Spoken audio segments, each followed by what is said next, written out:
I welcome you all in this video. In this video, I am going to discuss the budget 2019-20 that has just been introduced today. The Union Budget 2019-20, I will be explaining through infographics. So it will be easier for you to remember the things, and I will try to finish it up within maximum 1 hour, right? And let me make it very clear to you that I am giving just key highlights in this video. I am not going to discuss the budget in detail.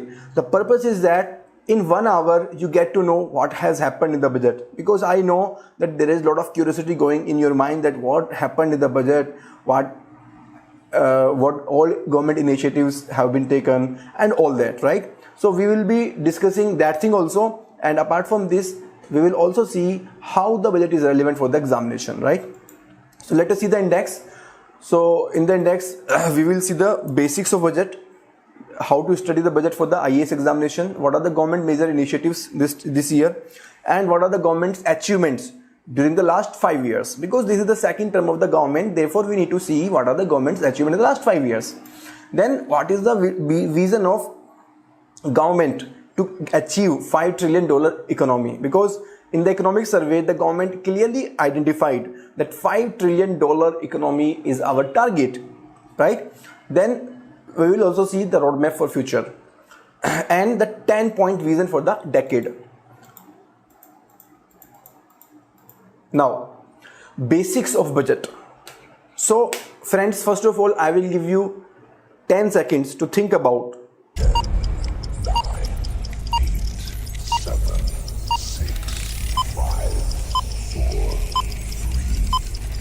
Okay, great. So the popular name is Union Budget. Popular name is Union Budget. Technical definition. The technical definition of this Union Budget is annual financial statement. Annual financial statement. So the name itself says this is annual. It is given every year. It is given every year. And this is the financial statement. And what is the meaning of financial statement? The financial statement is just a kind of document which is having the details about the receipts of the government and the expenditures of the government, right? And this is presented to the parliament by the government. So the executive is presenting to the legislature, and it is presented every year. This is a constitutional document because Article 112 has clearly obliged the executive, the government, to produce it in front of the parliament. It has estimated receipts and expenditure. I am emphasizing estimated because what is budget? See, you are a person and you plan that how much you are going to expand in the next 1 year and from where that money is going to come. Is that money going to come from your job, from your parents, or from your some borrowings, right? So the receipts and the expenditures both are being estimated for the next year, for the coming year. That is why we call it estimated receipts and expenditure of the government, right? And this is for the coming year only, right? So this is the basic thing about the budget. Now, although this annual financial statement is a major document under the budget, but these days under different provisions there are many other documents which are given. For example, budget speech, finance bill. Finance bill is mentioning the major provisions regarding the taxation. Appropriation bill, which talks about the expenditure, that how the expenditure will be done. Demand for grants by the various ministries.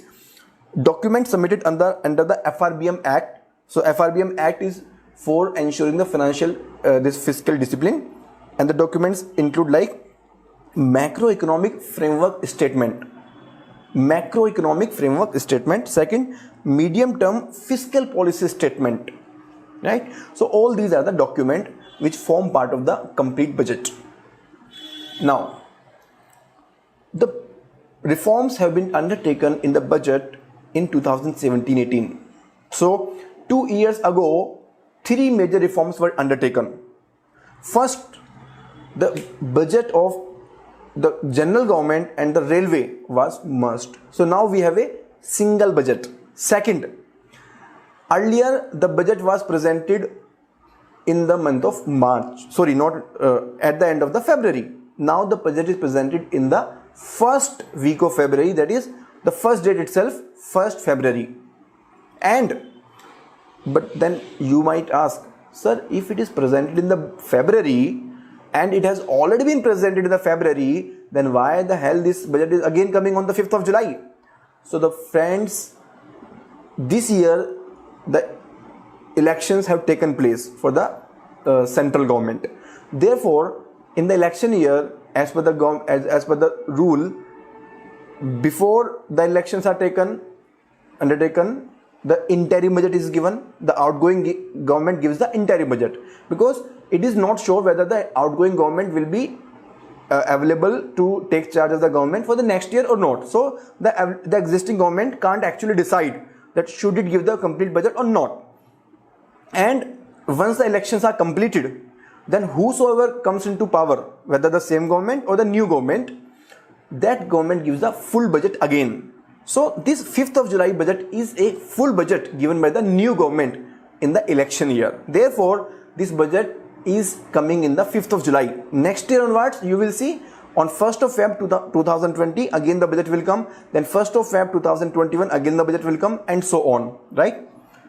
So these are the two major reforms. The third major reform is the classification of plan expenditure and the non-plan expenditure has been done away with, right?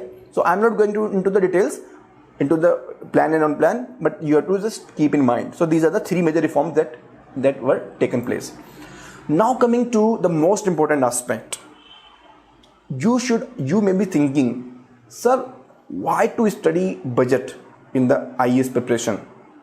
Or you already know that you need to study the budget, but how to study the budget? That is the question. So again, we have to link the budget to our different stages of preparation. So first, let us see in the prelims examination.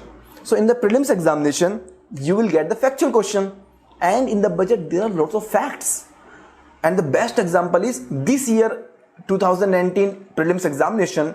In the 2019 prelims examination, they asked about the rank of Indian economy in the overall global economy. So that question could have been solved if we knew the budget. Current year budget started with giving the rank of Indian economy at the world level. So our rank at the world level is 6th in the nominal terms and 3rd rank in the PPP terms, right? So these kind of factual questions might come. They can also ask the trend based question. For example, what has been the fiscal deficit trend? So all those type of trend also you can identify from the budget. Then in the general studies paper of the mains. So in the mains, you can mention the different government data as well as the different government initiatives in general studies paper 1, in general studies paper 2, and in general studies paper 3. In all the three papers, you can mention the data and the government initiative. For example, in the general studies paper 1, in this year budget, you can identify a very good statement, Nari to Narayani. And this Nari to Narayani, which is a ancient cultural phenomena in India, has been emphasized by the government, and the different initiatives have been taken under this initiative, right? So this is under the GS1. In the GS2, again, you can mention various government initiatives that the government is contemplating for bringing the good governance, the different initiatives for the food security, and so on. And in the general studies paper 3, this is very, very, very important. Be it the topic of resource mobilization, the banking sector, disinvestment, foreign direct investment, or be it the agriculture sector, be it the environment sector, science and technology, everywhere you can see that budget data can be utilized very, very easily, right? So what you are supposed to do is, you're not supposed to do the rectification of budget from pillar to post. आपको क्या करना है कि हर एक sector में government के important initiatives क्या हैं उसको जानना है, जो कीवर्ड्स हैं उसको जानना है, and you have to understand the logic behind every initiative, right. So आपको अंडरस्टैंडिंग की जरूरत है और हर एक सेक्टर में, हर एक एरिया में आपको 2 से 3 पॉइंट चाहिए आपको साथ, आपको जाकर के वो मेंशन करने हैं, right. So this is what is required. Apart from this, sometimes the UPSC also asks the direct question from the budget in the mains examination. For example, in 2017 General Studies paper 3, there was a direct question asked based upon the theme of the union budget, and it was having a value of approximately 15 marks. So you can be asked that question also. Similarly, in the budget, in the mains 2018, they asked the question on long term capital gain tax on the equity transactions. So that initiative was also undertaken at the time of budget only. So in the previous 2 years, we can see every year 115 marker or 10 marker is coming from the budget itself. So for the mains examination, this is very, very important. Then in the optional, if you are having the optional of public administration or maybe sociology or maybe economics optional, all these options require a good understanding of the budget. Then essay.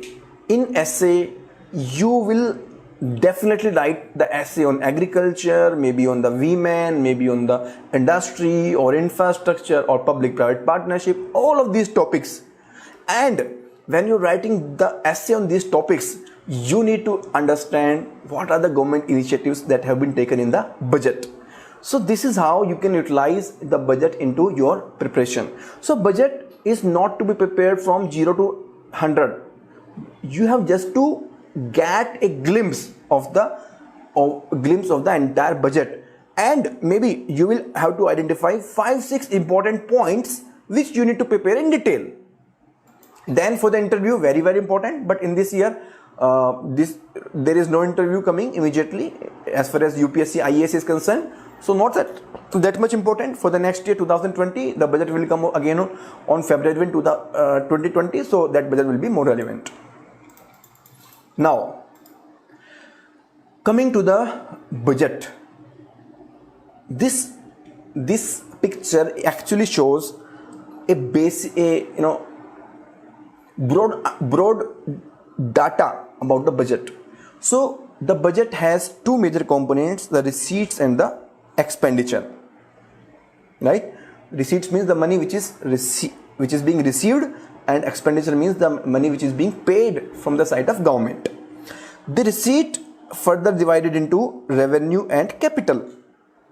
The expenditure is further divided into revenue and capital, right? Revenue means day to day, regular, one time. Capital means the amount which is expended for increasing the productive capacity, or it is regarding the loan receipt or loan repayment, and like that, right? So this is two-way transaction, right? So I'm not going into the detail of each of these things because the details I can cover is separately. That will take a lot of time. You just need to have a complete overview. So you can again see here there are different type of figures that have been given over here. So the figure of 2017 have been given in actual. That is, we have complete evidence, documentary evidence that this much amount has been expended. Then 18-19 budgetary expenditure has been given. Budgetary estimate basically means the estimate which were given in the budget for this year. Then for 2018-19 itself, the revised estimate has been given. The revised estimate is basically an improved version of the budget estimate depending upon the actual circumstance. So the budget estimate itself is improved or revised, keeping in mind the subsequent changes in the economy or in the requirement of the concerned department of the government. Then 2019-20 budget estimate has been given. So this is for the coming year.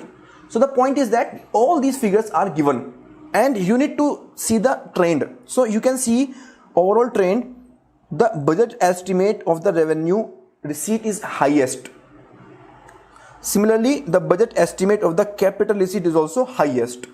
So capital receipt can be from the disinvestment, it can be from the receipt of loan, the repayment of loan from the state government. Similarly, in the expenditure, the revenue expenditure is highest here and the capital expenditure is also highest here. Now, very important thing, deficit.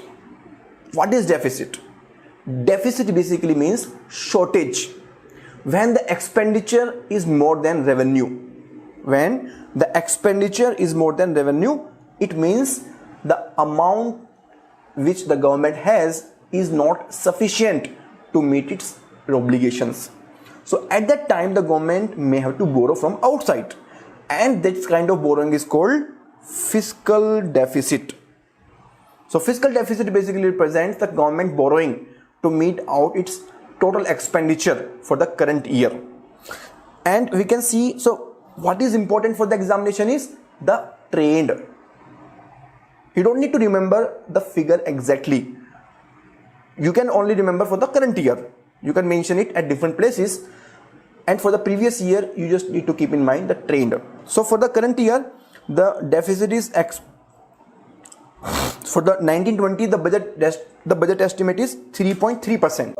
The budget estimate is 3.3%, and for the current year, the year that has just gone, it is 3.4%. So we are expecting the decline in the fiscal deficit, which is a good thing.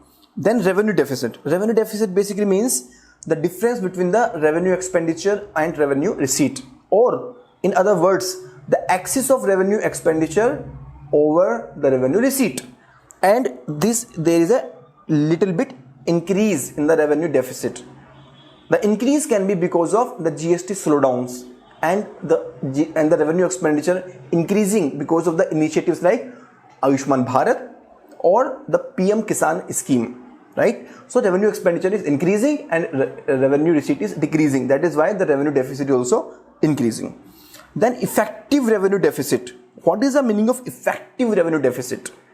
So friends, inside the figure of revenue deficit, there is some amount which is given to the state government for doing the capital expenditure.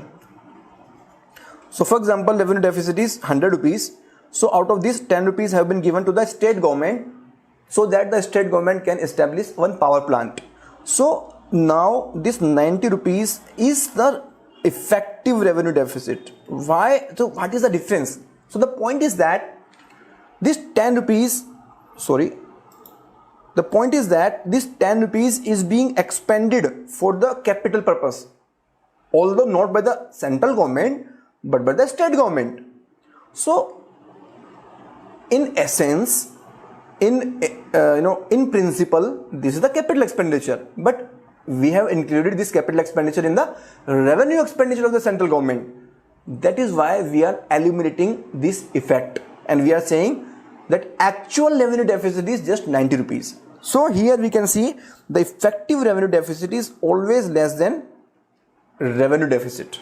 It will always be less than revenue deficit because the state government capital expenditure which has been given by the central government will be reduced, will be eliminated.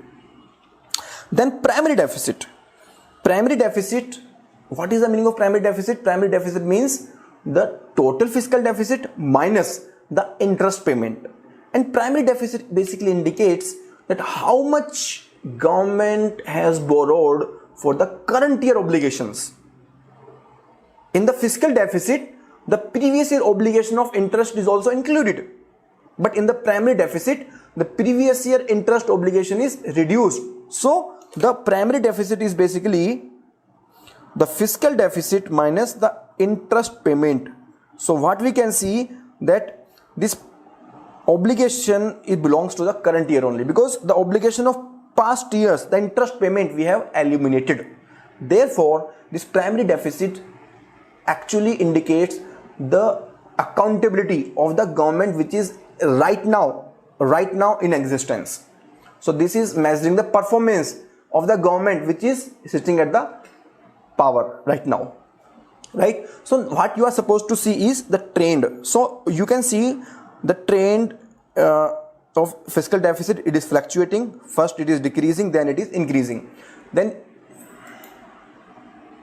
you can see the trend of revenue deficit. It is again decreasing, then stable, then increasing. So you can see there is no particular trend. The trend is fluctuating. So if the question comes, you have to keep this in your mind. Now, as I have already told you that in the budget 17-18, the railway budget was also included in the general budget only. So here we can see some of the important aspects regarding the railways. So regarding the railways, the most important thing that you have to take care is operating ratio. What is the meaning of operating ratio? Operating ratio basically indicates that how much percentage of the revenue has been expended by the railways for its operation. I am repeating, how much percentage of the revenue has been expended by the central railways, that is the railways, for its operations. So operation में कितना percentage हमारा खर्चा हो जाता है हमारी receipt का, उसको हम बोलते हैं operating ratio. So here we can see the budget estimate is 95%. मतलब अगर रेलवे को 100 रुपये मिलेंगे इसके कस्टमर से तो 95 रुपीज़ ये रेलवे को चलाने में खर्च कर देंगे, यानी कि 5 रुपये बचेंगे इसके फ्यूचर के एक्सपेंशन के लिए, right. So this is the meaning of operating ratio. Now this operating ratio should ideally be around 90%, but we can see that this is very high, and we also need to see that in the previous year as compared to the last year this has decreased, but in between 2018-19 and you can see there is a increase. The budget estimate was 92%, but revised estimate has been 96%. So that indicates that railway operations are not efficient. That basically means that the efficiency of the railways has to be increased through the manpower, through the systems, processes, through the innovations, etc., right. All other aspects are not so much important. You don't need to remember the figures. You just need to keep in mind that the estimated budget operating ratio is 95%. Now we are going to discuss very important initiatives, and I will also keep you telling that how to use in your examination, what are the important aspects that you should keep in mind at the time of revision. So this phrase Nari to Narayani, this is very important. Our finance minister, she highlighted this statement at least 3 times, and you should also utilize such kind of statement when you are writing the essay or when you are writing the conclusion of your mains answers. That indicates some kind of innovation from your side, right? So Nari to Narayani has been a cultural phrase that we consider that the women are God, so we need to empower them. So these initiatives which have been mentioned over here you can use in the gender budgeting. So this is part of the gender budgeting only. Regarding the gender budgeting, there was a question in 2016, separate question on the gender budgeting in GS3. So if you know these initiatives and the question again comes in 2019 or 20, you can mention these initiatives as part of the gender budgeting, right? So here the government has shifted from the women-centric policy to the women-led policy. Now the women are leading, and inside this they have come up with various initiatives. For example, the Women Self-Help Group Interest Subvention Program now is expanded to all the districts. What is this interest subvention? Interest subvention basically means the concession in the rate of interest on the loan that has been taken by the Women Self-Help Group from the banks. So the Women Self-Help Group will get the concessional interest loans from the bank under this program, and earlier it was restricted to few districts. Now it has been extended to all the districts of India. So they can undertake various entrepreneurship activities and their livelihood can be improved. Secondly, now they will be given the overhead of rupees 5,000 for every verified women self-help group member having a Jan Dhan bank account. So if the woman is having Jandan bank account and is part of the self-help group, she will get 5,000 rupees. So it will make her independent from the circumstances. Then one woman in every self-help group will be eligible for a loan of up to rupees 1 lakh under the Mudra scheme.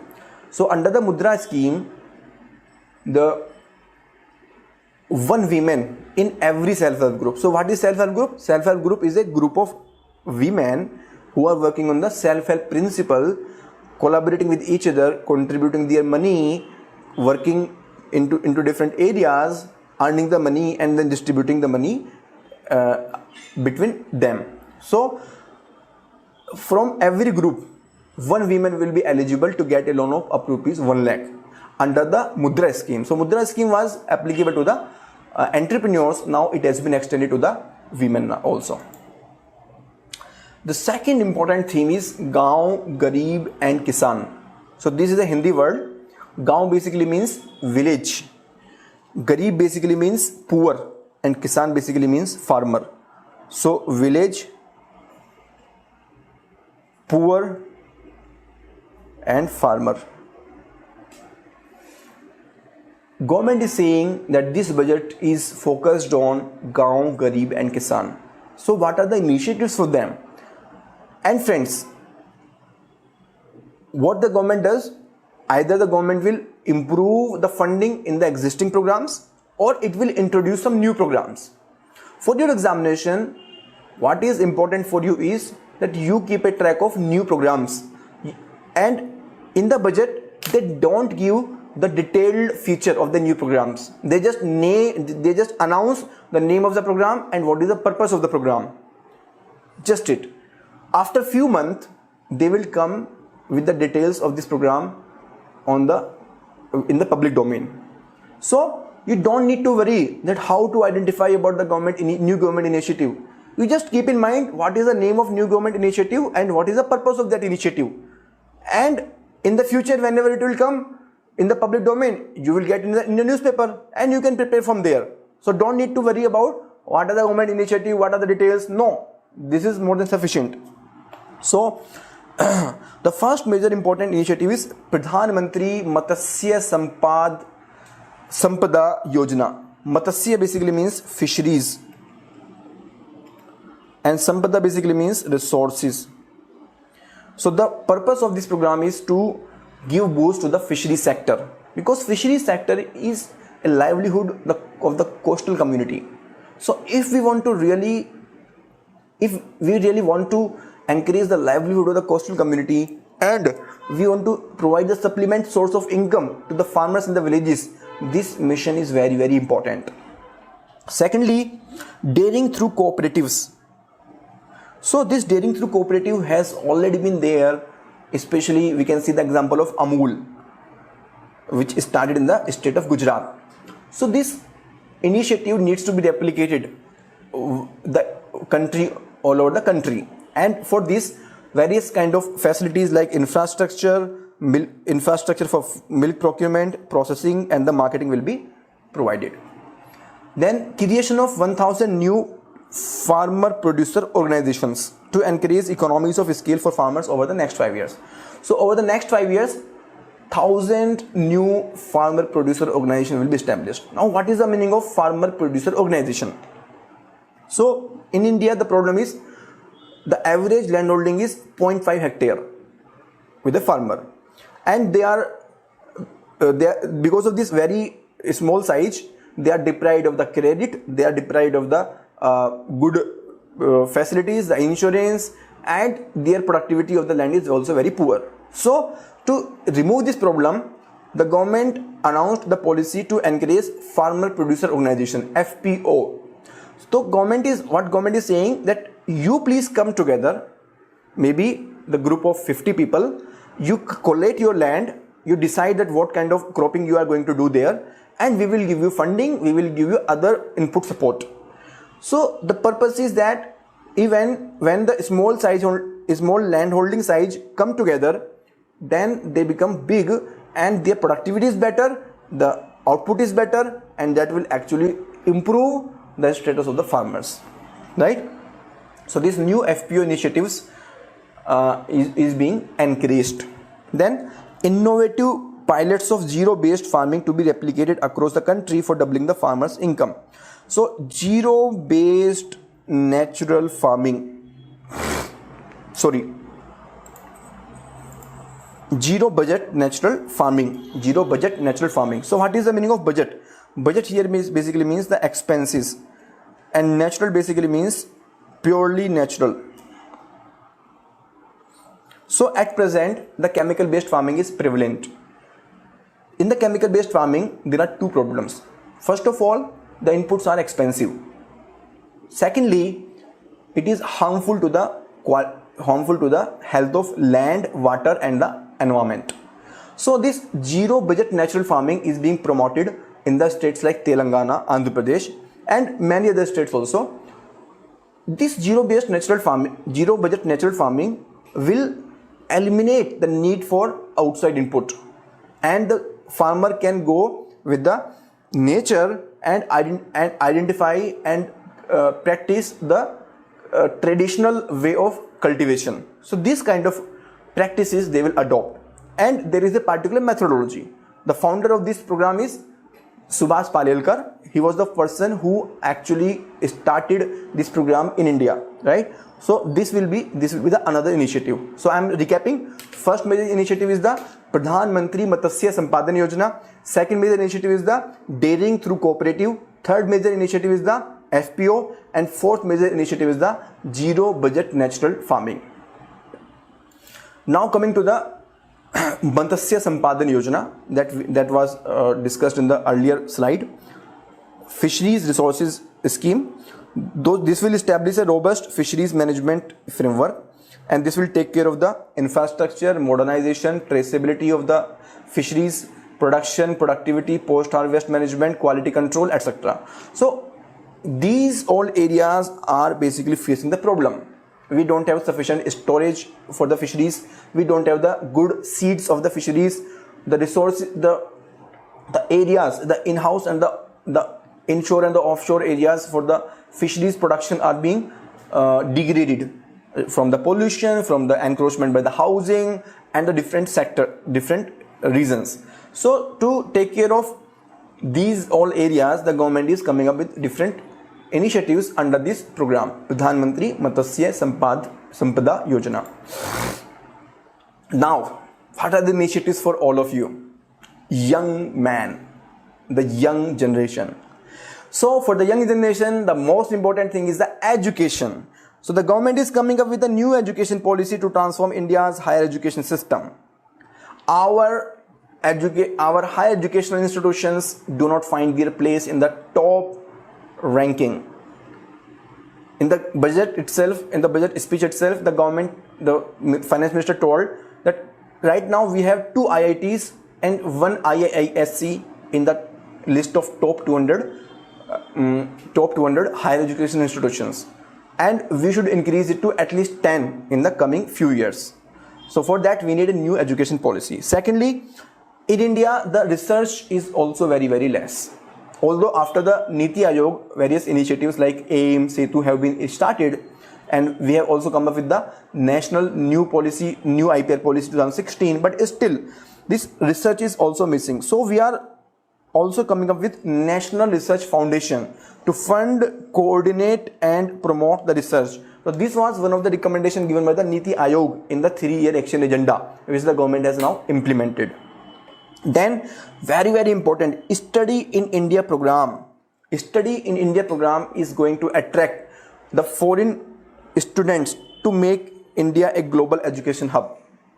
So in India, if we go back to the ancient history, we had the global universities like Vikramshila University, Banaras Hindu University. All those universities have been attracting the foreign students in the ancient time. So at present also we can attract the foreign students. So we have come up with new initiative, Study in India program. Then setting up of High Educational Commission of India. This is very important, so that autonomy is available and the focus is upon the academic outcomes. Because what is the problem today with the higher educational institutions? The poor governance.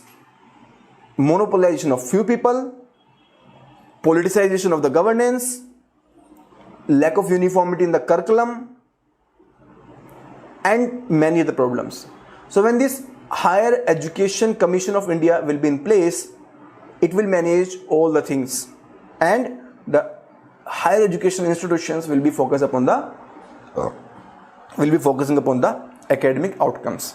And then setting up of National Sports Education Board, very very important. Unless and until we play, we are fit, we have a competitive spirit, we have a habit of losing on a daily basis or habit of winning on a daily basis, we are not living our life.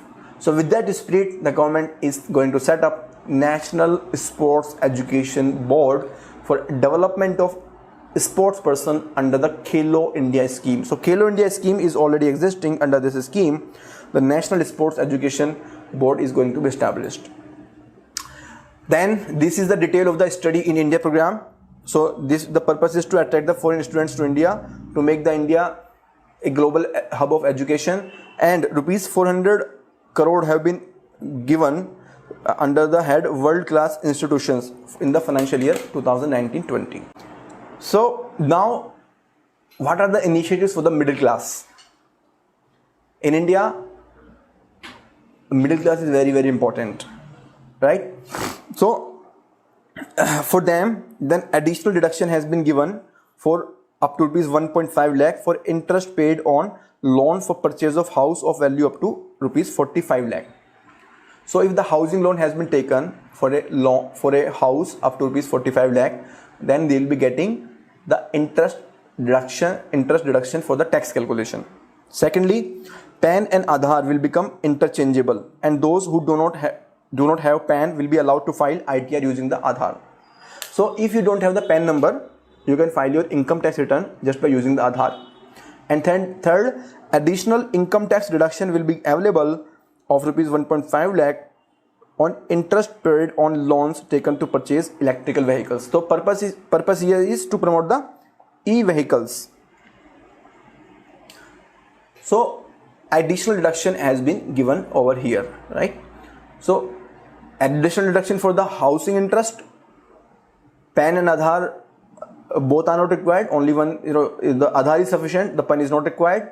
And third one, the income tax deduction for the e-vehicles. Then housing, very very important. This is the focus area of the present government. So housing for all by 2022, this is an initiative already going on. Under this initiative, some figures have been given, and these figures you don't need to remember. What is important here is that average number of days for completion of houses is now down from 314 days to 114 days. So earlier EV used to take 314 days to construct one house. Now it is just 114 days. So it means that our efficiency is increasing in the housing sector. Houses are also being provided with the toilet, electricity and the LPG connection. Toilet under the Swachh Bharat mission, electricity under the Saubhagya scheme, and LPG connection under the Ujjwala scheme. Then water resources, very very important area. Very very very important area, right? So for the water resources, the government has taken very focused approach. There is a separate ministry of Jal Shakti, and for ensuring the water security and access to the safe and adequate drinking water to all India, the different initiatives have been taken. The new Jal Shakti Mantralaya shall look into the management of water resources, water supply and integration in the holistic manner. So this ministry will be combining the water resources ministry, the river regeneration and Ganga ministry, and this will manage the resources in an integrated manner. So one of the focus of this government has been the convergence approach. Earlier there used to be more than one ministry, now they are combining the multiple ministries into one ministry. So this Jal Shakti Mantralaya is also similar kind of initiative. Then Jal Jeevan Mission, this is very very important. Jal Jeevan Mission, Jal means water, Jeevan means life. To ensure Har Ghar Jal, Har Ghar means every house, Jal means water, every house is having water, and especially the piped water to all rural household. So the focus is upon the rural household. We are not talking about the urban household. So in the examination they can ask Jal Jeevan Mission is for the rural area or urban area or both. So please don't be confused. This is only for the rural areas. By the 2024, the target is till the 2024. This mission will focus on creating the local infrastructure for rainwater harvesting. So what will be the components? Rainwater harvesting, groundwater recharge and management of the household wastewater for reuse in the agriculture. So the initiatives which we can replicate from the countries like Singapore are that we start using the wastewater for reusing in the agriculture sector, right? So the three important initiatives, one is the rainwater harvesting, second is the groundwater recharge, and third is the household wastewater be reused in the agriculture sector. The government has identified some blocks which are critical and overexploited, which are spread over the 256 districts for Jal Shakti Abhiyan. Now, startup, very hot topic of the day. These days, every person wants to become a startup entrepreneur or a civil servant, right? So this startup are very, very important for providing the jobs, for providing the aspirational to fulfill the aspirations of the young people and so on. And one of the major problems faced by the startup was the angel tax. See, this angel tax was levied in 2012 by the then Finance Minister Pranab Mukherjee, and this angel tax is basically levied upon in a case when the fair market value of the shares which are being issued by the startup to its to some funder is less than the share issue price, right? So for example, suppose you take the example of some Sachin Bansal from the Flipkart. He is funding some startup. So he has given, suppose, 100 crore rupees as a amount to one of the startup, right? And the startup has issued, suppose, 100 shares only, 100 shares to the Sachin Bansal. However, the value of these 100 shares, if we go to the market, is just 50 crore. Is just 50 crore. So, based upon the value of that particular startup, the value of these 100 shares is just 50 crores, not 100 crores. So, the point over here is that this gap of 50 crore and 100 crore basically was because of some kind of money laundered, which was basically invested into the startups by the investors. I am repeating. So the startups used to issue the shares at a high price and get the high amount of money from the investors because the investors were investing the black money or the laundered money, the money which has been received through the process of money laundering, which is not a legal money. So this kind of cases were prevalent, and because of this, the government came up with the angel tax, that on this difference amount, the startup has to pay the tax to the government because this is the black money. However, there are many genuine cases where the startups actually deserved this 100 crore rupees because the future of the startup is going to be very, very good. The future potential of the business of the startup is going to be very, very good. So the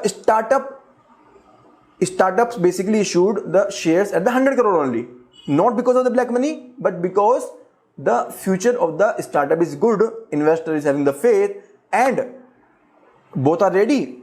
So the transaction is done. But still, because of the angel tax issue, the tax officer will issue the notice to the this startup, right?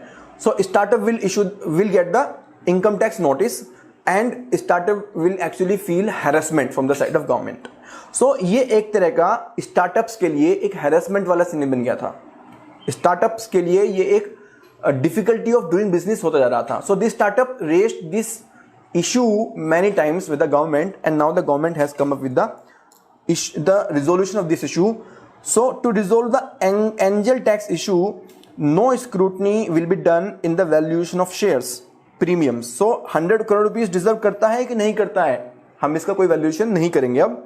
For startups and investors who file requisite declaration, लेकिन ऐसा नहीं है कि हम उनको छोड़ देंगे, हम बोल रहे हैं कि आपको रिक्विजिट डिक्लेरेशन सबमिट करनी होगी. You have to submit the requisite declaration and provide the information in the income tax return. तो आपको सफिशिएंट एविडेंस देना होगा. हम आपको नोटिस तभी देंगे जब हम ये देख पाते हैं कि आपके पास सफिशिएंट एविडेंस नहीं है. So this is very very good initiative. This will actually promote the startups.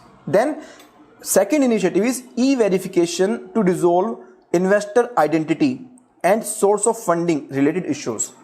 So जैसा मैंने बताया कि एंजल टैक्स क्यों लगाया गया था, क्योंकि कहीं ना कहीं सरकार ने ये देखा कि कुछ केसेस में वो जो मनी लॉन्डर्ड थी वो आकर के यूज हो रही थी स्टार्टअप में.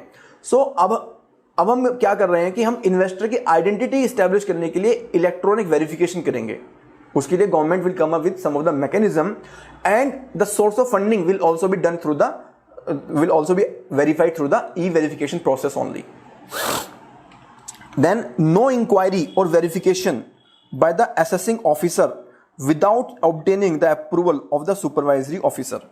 तो supervisory officer मतलब हो गया कि senior level का officer. So unless and until the senior level officer do not give the approval, the assessing officer, who is the assessing officer? Assessing officer is basically the income tax officer who is responsible to calculate the income tax of the startup. So the income tax officer will not start the inquiry without taking approval from the senior officer, so that the corruption, the harassment is stopped at the local level, at the below level. Valuation of shares issued to category 2 alternate investment funds will be beyond scope of income tax scrutiny. So this category 2 alternate investment fund, this is the category as per the SEBI regulations, and this category is basically for the large investors who are investing at least 1 crore rupees. So in this case the valuation of shares will not be under the income tax scrutiny. Then exemption of capital gain. So capital gain will be exempted from sale of residential house for investment into the startup.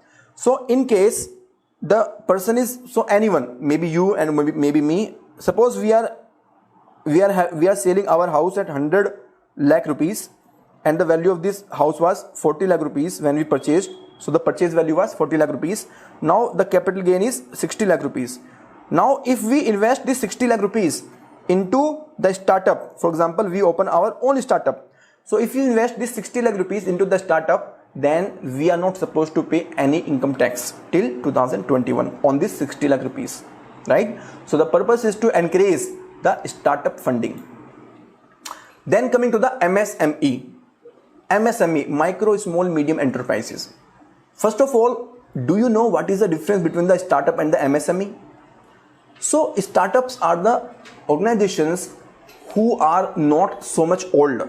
So as per the government definition, they can't be more than 7-year old, and they are involved into some new kind of business. Some innovation has to be there. That is a startup. In case of MSME, it is about the size of turnover. Earlier it was the size of investment into the organization, and now it is about the size of turnover of the organization. So if the size of the turnover is below a certain level, then the organization is called MSME. They are the small organizations and the government is supporting them through different initiatives. So for promoting the MSME, and why we need to promote the MSME? Because they are the job creators. They are one of the largest exporters. They are the providers of regional equal development throughout the country, and they provide the highest return with a low amount of capital, right? So that is why we need to develop the MSME. Now what are the government initiatives to promote the MSME? First is provision of loan up to rupees 1 crore for the MSME within 59 minutes through a dedicated online portal. So a dedicated online portal is there, and on that up to rupees 1 crore loan will be provided. So पहले मैं आपको बता देता हूं कि 1 करोड़ का loan तुरंत नहीं मिलेगा. इन प्रिंसिपल अप्रूवल मिलेगी कि भी हाँ आपको मिल सकता है, उसकी बात कर रहे हैं हम लोग. और इन द प्रोसेस जब MSME अपने डॉक्यूमेंट सबमिट कर देगा गवर्नमेंट के पास में, मे बी 1 वीक 2 वीक जितने भी टाइम में करेगा उसके बाद उसको पैसा मिलेगा। 59 मिनट्स में उसको अप्रूवल मिल जाएगी कि भैया आपको पैसा मिल सकता है अगर आप ये डॉक्यूमेंट दे दो तो। This is the point. Second, ₹350 crore have been allocated for interest subvention. 2% is an interest subvention. Again, what is interest subvention? Interest subvention is the concession in the interest rate for all GST registered MSME. तो जो MSME GST में registered होंगी on fresh और incremental loan, तो ये loan या तो fresh भी हो सकता है और it can be an increment over the existing loan. Third, creation of payment platform for MSME to eliminate delays in the government payment. So the government is supposed to procure certain amount of raw materials or the goods from the MSME, and the payment is delayed because of different formalities required on the part of the MSME, right? So here the payment portal will be created where the government will be able to track the delay in the payment. Then extension of pension benefit to about 3 crore retail traders and small shopkeepers. So retail traders and small shopkeepers, they are the person who are putting their blood and sweat for their business and who carry on their business without any much government support. So for them we are coming up with the pension benefit, and if their annual turnover is rupees 1.5 crore or less, in that case they will be getting the pension, and the government scheme name is Pradhan Mantri Karam Yogi Manadhan Scheme. I am repeating, Pradhan Mantri Karam Yogi Manadhan Scheme, right? So this is about the MSME. So in this particular video we will cover till here only. I'll be coming up with one more video of maybe 30 to 40 minutes. There we will cover the initiatives in the infrastructure sector, for the investment sector, for the foreign investment, for the central public undertakings, and many more areas like banking sector. So stay happy, stay learning, and keep watching.